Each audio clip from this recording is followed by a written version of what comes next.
모세가 그의 장인 미디안 제사장 이드로의 양떼를 치더니 그 떼를 광야 서쪽으로 인도하여 하나님의 산 호렙에 이르매 여호와의 사자가 떨기나무 가운데로부터 나오는 불꽃 안에서 그에게 나타나시니라. 그가 보니 떨기나무에 불이 붙었으나 그 떨기나무가 사라지지 아니하는지라. 이에 모세가 이르되 내가 돌이켜 가서 이 큰 광경을 보리라. 떨기나무가 어찌하여 타지 아니하는고. 그때에 여호와께서 그가 보려고 돌이켜 오는 것을 보신지라. 하나님이 떨기나무 가운데서 그를 불러 이르시되 모세야, 모세야. 내가 여기 있나이다. 이리로 가까이 오지 말라. 내가 선 곳은 거룩한 땅이니 내 발에서 신을 벗으라. 나는 내 조상의 하나님이니 아브라함의 하나님, 이삭의 하나님, 야곱의 하나님이니라. 모세가 하나님 배웁기를 두려워하여 얼굴을 가리매 내가 애굽에 있는 내 백성의 고통을 분명히 보고 그들이 그들의 감독자로 말미암아 부르짖음을 듣고 그 근심을 알고 내가 내려가서 그들을 애굽인의 손에서 건져내고 그들을 그 땅에서 인도하여 아름답고 광대한 땅, 젖과 꿀이 흐르는 땅, 곧 가나안 족속, 헷 족속, 아모리 족속, 브리스 족속, 히위 족속, 여부수 족속의 지방에 데려가려 하노라. 이제 가라. 이스라엘 자손의 부르짖음이 내게 달하고 애굽 사람이 그들을 괴롭히는 학대도 내가 보았으니 이제 내가 너를 바로에게 보내어 너에게 내 백성 이스라엘 자손을 애굽에서 인도하여 내게 하리라. 내가 누구이기에 바로에게 가며 이스라엘 자손을 애굽에서 인도하여 내릴까? 내가 반드시 너와 함께 있으리라. 네가 그 백성을 애굽에서 인도하여 낸 후에 너희가 이 산에서 하나님을 섬기리니 이것이 내가 너를 보낸 증거리라. 오늘 말씀은 출애굽기 3장 모세를 찾아오신 하나님입니다. 제가 청소년기 때에 수련회를 가면 간절히 바라는 기도 제목이 한 가지 있었습니다. 그게 뭐냐? 방언을 받게 해달라는 기도였어요. 중학교 1학년 때 첫 수련회가 너무 적응이 안 되고 사람들이 다 방언을 하는데 좀 두려운 마음이 있었던 것 같습니다. 저게 도대체 무슨 소린가? 왜 다들 울면서 저런 소리를 내며 기도를 하는가? 이상하게 생각을 했습니다. 그러다가 어느 순간부터 하나님, 저도 저 방언을 받게 해주세요. 정말 많이 기도했던 것 같습니다. 그런데 기막히게도 1년에 2번씩 청소년기 6년 동안 12번의 수련회를 다 참여하면서 방언을 달라고 그렇게 기도를 했는데 어떤 결론이 났는가? 방언을 결국 받지 못하는 일이 이렇게 생기게 됩니다. 그래서 결론이 내 인생에는 하나님은 방언을 주시지 않나 보다. 그렇게 청소년기를 넘어갔던 것이죠. 그렇게 한참을 지나 24살 때 질병을 겪고 불을 받으면서 방언을 받게 되었는데 이렇게 하나님의 생각과 나의 생각이 다르지만 또 하나님의 때와 나의 때가 다른 경우들이 참 많이 있습니다. 그 전에 그렇게 원했어도 때가 안 되면 이루어지지 않는 일들이 있더라는 것이죠. 저에게는 청년의 때에 하나님을 만나고 방언을 받는 것이 하나님이 정하신 때였던 것 같습니다. 그런데 오늘 모세를 보는데도요, 이상한 점이 한 가지 있습니다. 그렇게 모세를 구별하셨고 죽음 가운데 계속 건져내셨는데 아직까지도 하나님은 모세를 단 한 번도 만나주시지를 않았다라는 것이죠. 왕궁에서의 40년의 시간도 지나갔습니다. 오늘은 또 광야 생활의 40년이 마무리되어 가고 있는 타이밍입니다. 그렇다면 모세의 입장에서는 나는 광야에서 이렇게 살다가 죽는가 보다. 아무 사명이 없다라고 생각하고 있지 않겠습니까? 그렇다면 하나님이 모세를 찾아오시는 타이밍이 언제이고 하나님의 방법은 과연 무엇이었을까? 오늘 그것에 대해서 한번 살펴보겠습니다. 하나님이 찾아오시는 타이밍 첫 번째는 그가 가장 황폐하고 가장 낮아졌을 때 찾아오시더라. 1절에 보니요, 모세가 그의 장인 미디안 제사장 이드로의 양떼를 치더니 라고 시작합니다. 어제는 분명히 모세의 장인 이름이 르우엘이라고 했는데 오늘은 뭐라고 되어 있는가? 이드로라는 이름으로 나오고 있습니다. 이 두 사람이 같은 사람인데 이때에도 이름이 두 개가 있는 경우들이 많이 있었습니다. 아브라함도 아브람과 아브라함 이름이 두 개죠. 야곱도 야곱과 이스라엘이라는 이름 두 개가 있지 않습니까? 솔로몬도 솔로몬과 여디디야, 베드로도 게바와 시몬, 이런 식으로 본명과 별명을 가진 경우들이 많이 있었습니다. 아마도 본명은 이드로이고 르우엘은 별명일 확률이 높았다라는 것이죠. 그런데 어제 광야의 시작에서는 르우엘이라고 기록하고 오늘은 왜 이드로라고 기록했을까? 르우엘이라는 이름의 뜻은 하나님의 친구라는 뜻이고 이드로는 풍성함이라는 뜻입니다. 모세는 하나님의 뜻을 어렴풋이 알았지만 지금까지 감정만 앞서고 정의감만 있지 않았습니까? 동족 히브리인들을 돕고 싶었지만 하나님의 때와 방법에 대해서는 잘 몰랐습니다. 하나님의 뜻을 알아도 하나님의 때와 방법을 모를 때 어떤 일이 있었는가? 괜히 동족을 도와주려다가 애굽 사람을 때려 죽이고 자신도 죽을 수 있는 빌미를 제공하게 되지 않았습니까? 그러다가 어제 애굽에서 1000km나 떨어진 미디안 광야로 살인자로 지명받아 도망자의 신세가 되게 되었다는 것이죠. 이런 상황 가운데 미디안 광야에서 만난 사람 누구입니까? 바로 미디안 제사장 르우엘이라는 장인을 만나게 되었죠.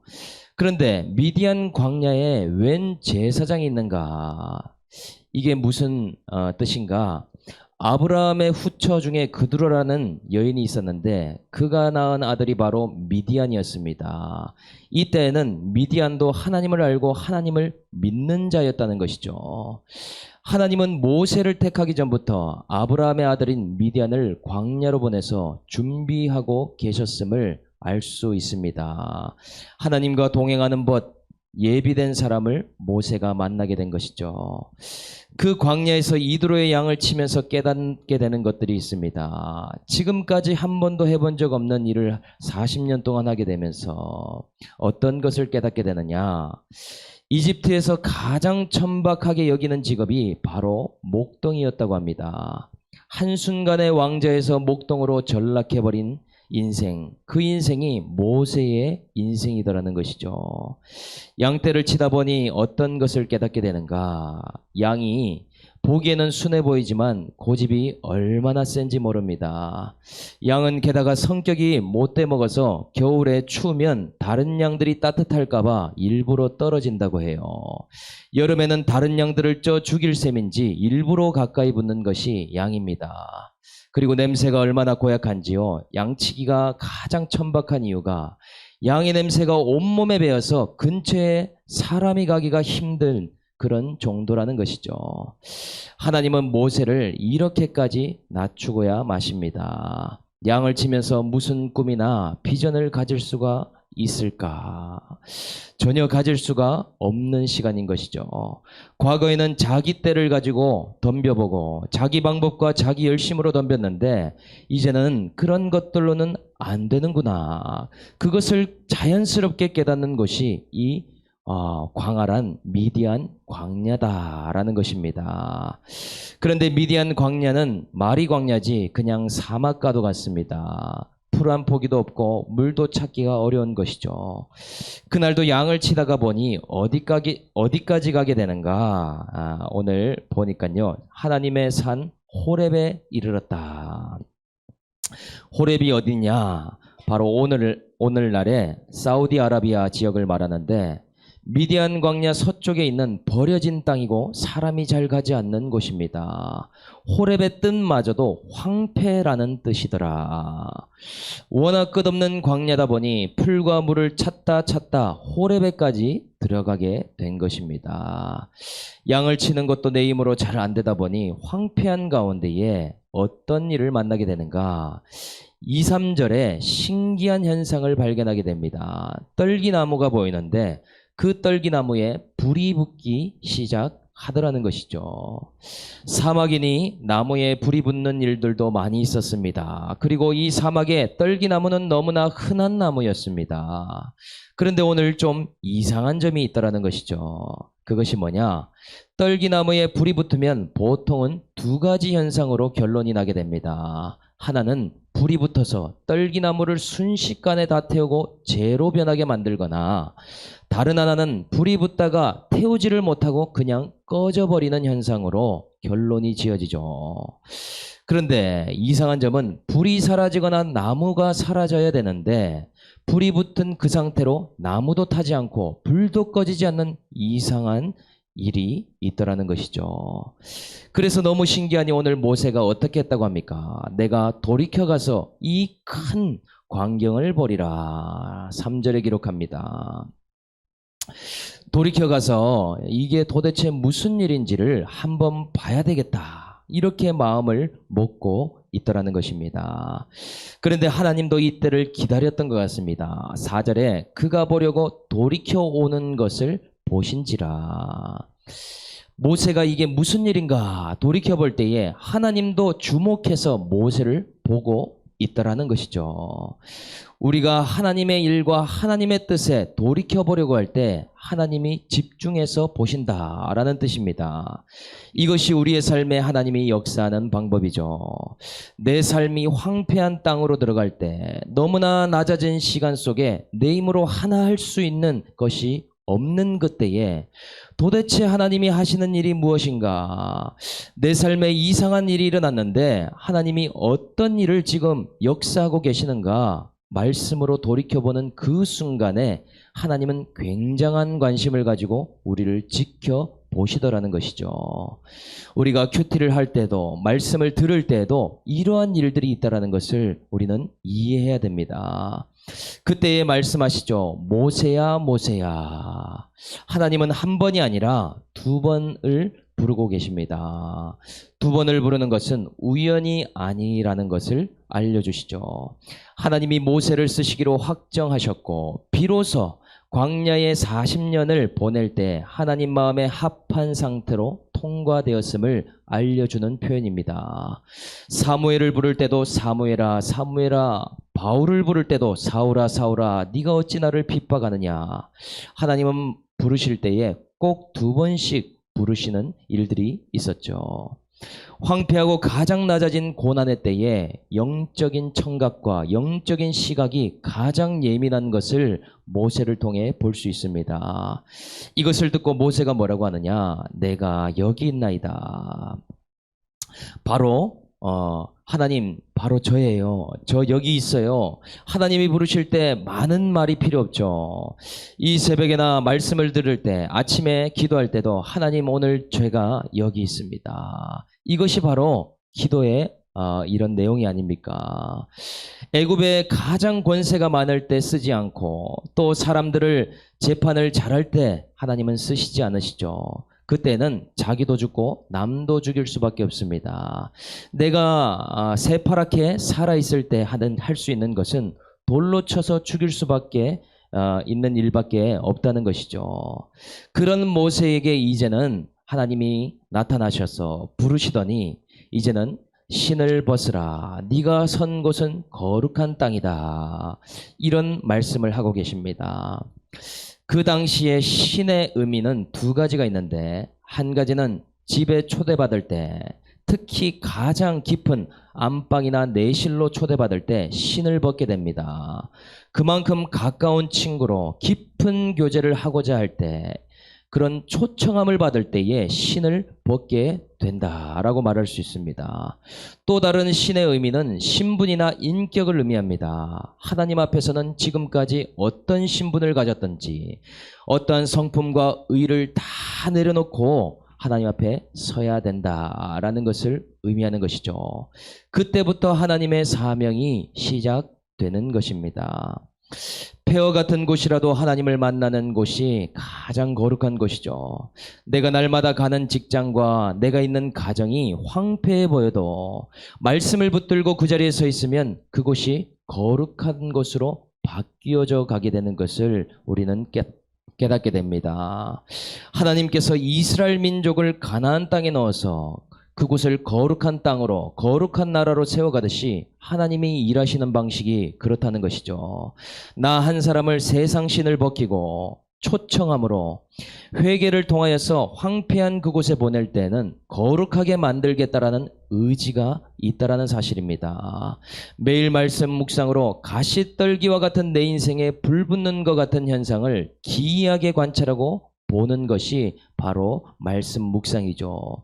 오늘 나의 삶에 하나님의 뜻은 무엇인가? 오늘은 하나님이 과연 어떻게 역사하시는가?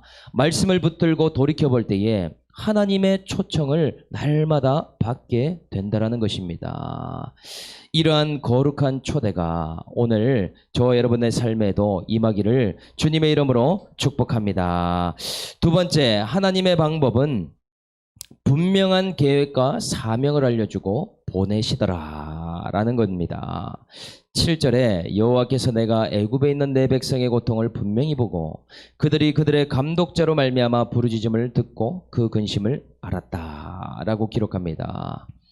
하나님이 오늘 모세에게 나타나신 이유는 그냥 초대하는 것으로 그치는 것이 아닙니다. 내 백성의 고통을 보았고 부르짖음을 들었기 때문에 그것에 대한 응답으로 모세의 사명을 알려주기 위해서 오늘 하나님이 나타나셨다는 것이죠. 왜 모세를 불렀는가? 그 이후에 나오는 것을 보니 내가 애굽인의 손에서 이스라엘을 건져내고 그들을 아름다운 가나안 땅으로 인도하기 위해서이다 라고 8절까지도 계속 나오고 있습니다. 지금까지 모세가 겪었던 세월이 참 이해가 안 되는 세월이었습니다. 왜 이집트 왕자의 시간이 필요했고 왜 또 애굽 사람 하나를 잘못 쳐 죽여서 이런 생고생을 해야 했는가? 해석이 안 되었다는 것이죠. 그런데 이렇게 하나님을 만나게 되고 사명에 대해서 듣게 될 때에 모든 해석되지 않았던 실타래가 풀어지게 되는 일이 있게 됩니다. 모세가 지금까지 겪었던 시간들이 왜 필요했는지를 알게 되는 순간인 것이죠. 나일 강물에서 건져냄을 당한 적이 있기 때문에 앞으로 홍해에서 이스라엘 백성을 건져내는 일을 하나님이 시키겠다는 겁니다. 바로왕 명령에 죽을 뻔한 경험이 있기 때문에 앞으로 바로 손에서 죽을 수밖에 없는 이스라엘 백성들을 살려내는 사명을 주겠다라는 것이죠. 그뿐만입니까? 바로에게 쫓겨다니는 광야의 도망자 인생이었기 때문에 또 쫓겨가면서 가나안 땅 광야로 인도하는 일을 모세에게 맡기겠다라는 것이죠. 오늘 본문까지 80년을 하나님이 모세를 어떻게 준비하셨는가? 앞으로 애굽의 바로 왕과 맞서서 싸우며 가야 되는데 애굽을 모르면 어떻게 싸울 수 있겠습니까? 이집트가 돌아가는 시스템에 대해서 잘 아는 사람이어야 되겠죠. 바로 왕 앞에 서려면 왕궁에 대해서도 잘 알아야 되고 익숙해야 되지 않겠습니까? 출애굽을 하려면 애굽의 특성과 이 이집트의 이러한 특이한 점들을 잘 이해하고 빠삭한 사람이어야 출애굽을 할 수 있다라는 것이죠. 하나님은 왕궁 40년을 그것을 위해 그 시간을 보내게 하셨다라는 것입니다.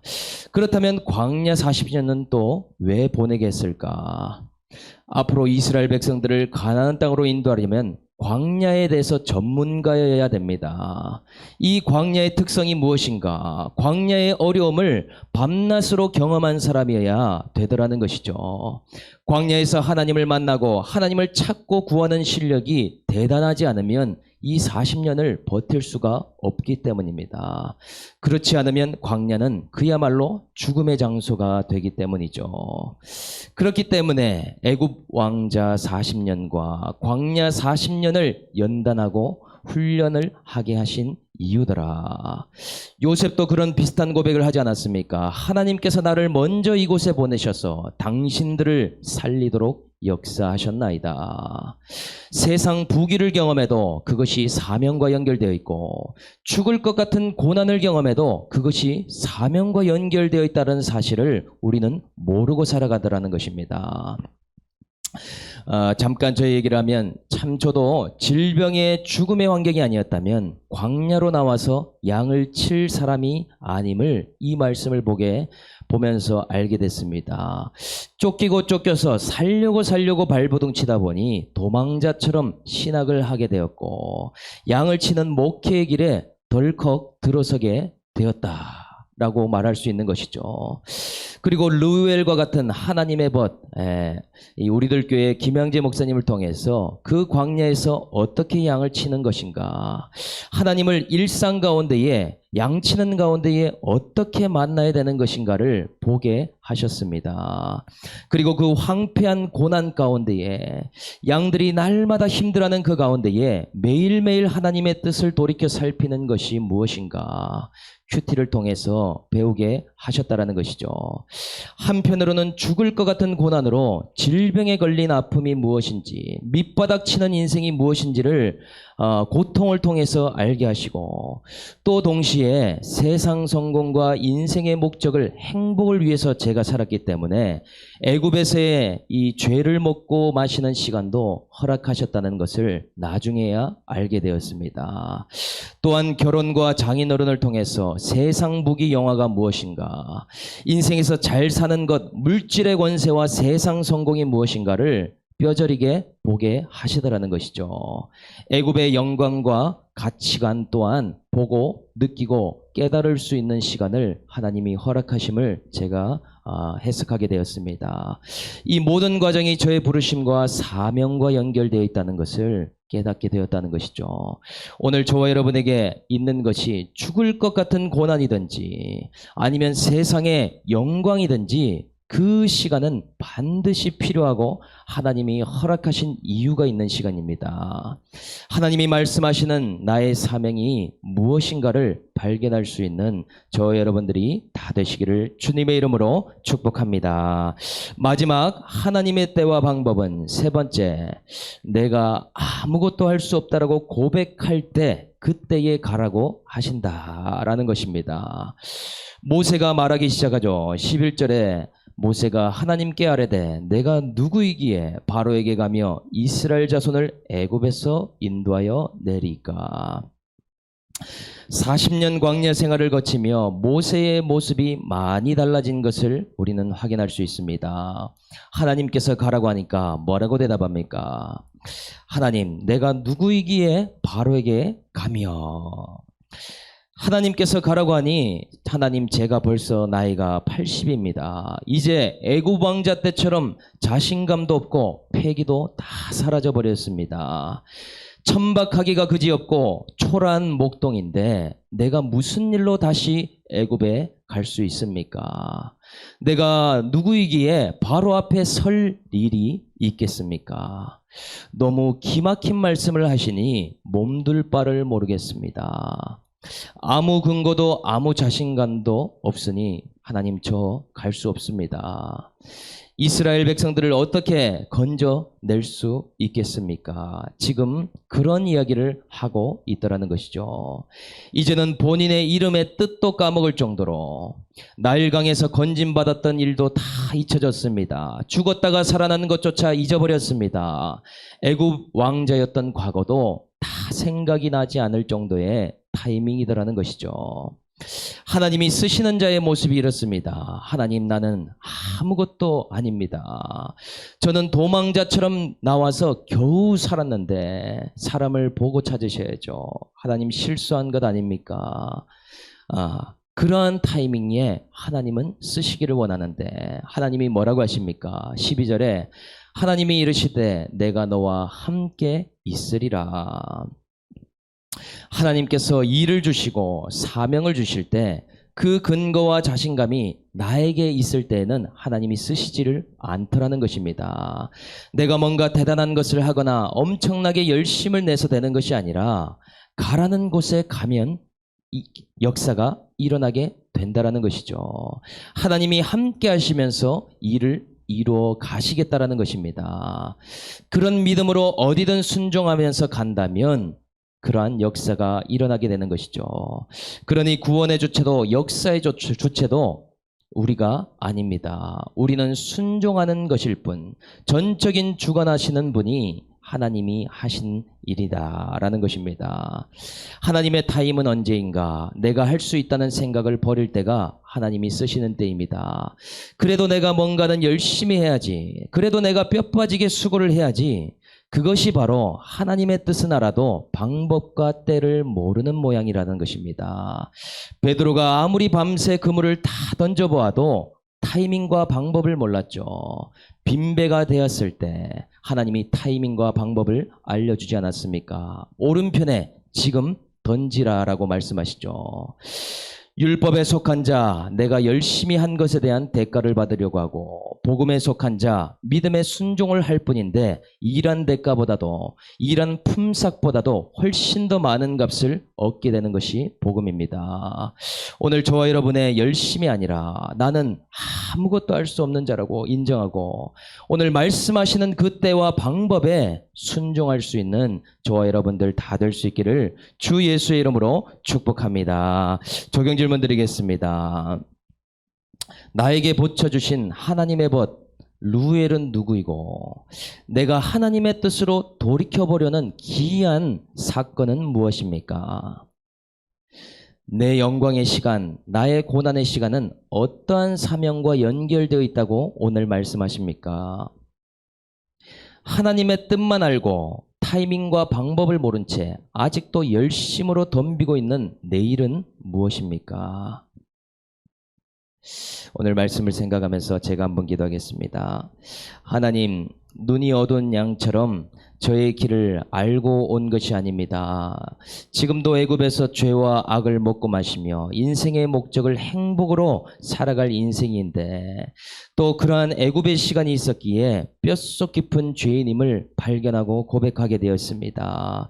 질병의 고난으로 도망자처럼 살기 위해서 애굽의 시절의 친구들과 관계들을 해왔던 일들을 다 끊어내고 잊혀지게 하시고 양을 치며 광야 생활을 배우라고 오늘도 말씀하십니다. 떨기나무와 같이 초라한 나무인 저의 인생에 성령의 불이 붙었는데 아직도 꺼지지 않고 있음을 타고 있음을 하나님 보게 하십니다.